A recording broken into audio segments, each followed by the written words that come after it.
முதலமைச்சரின் ஆராய்ச்சி ஊக்கத்தொகை திட்டத்தில் தேர்வு செய்யப்பட்ட 120 மாணவர்களுக்கு ஆராய்ச்சி படிப்பை தொடர மாதம் 25,000 ரூபாய் ஊக்கத்தொகை பெறுவதற்கான ஆணைகளை முதலமைச்சர் வழங்கி வருகிறார். நேரடி காட்சிகளை பார்க்கிறோம். இது குறித்த விவரங்களுடன் செய்தியாளர் அபினேஷ் இணைந்திருக்கிறார். அபினேஷ், மேலும் விவரங்களை பதிவு செய்யலாம்.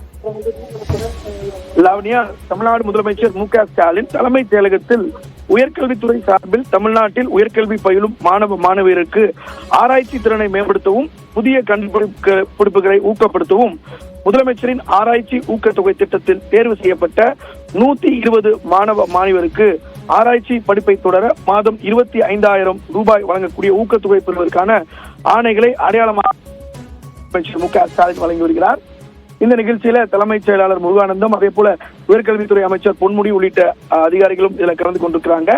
தொடர்ச்சியாக இதற்கு அடுத்ததாக தமிழ்நாடு அரசு பணியாளர் தேர்வாணையம் வாயிலாக வேளாண்மை உழவர் நலத்துறையில் 158 உதவி தோட்டக்கலைத்துறை அலுவலர்கள் பணியிடங்களுக்கு தேர்வு செய்யப்பட்டவர்களுக்கும் பணி நியமன ஆணைகளை வழங்குகிறார் முதலமைச்சர். அடையாளமாக 5 நபர்களுக்கு பணி நியமன ஆணைகளை வழங்குகிறார் முதலமைச்சர் மு.க.ஸ்டாலின்.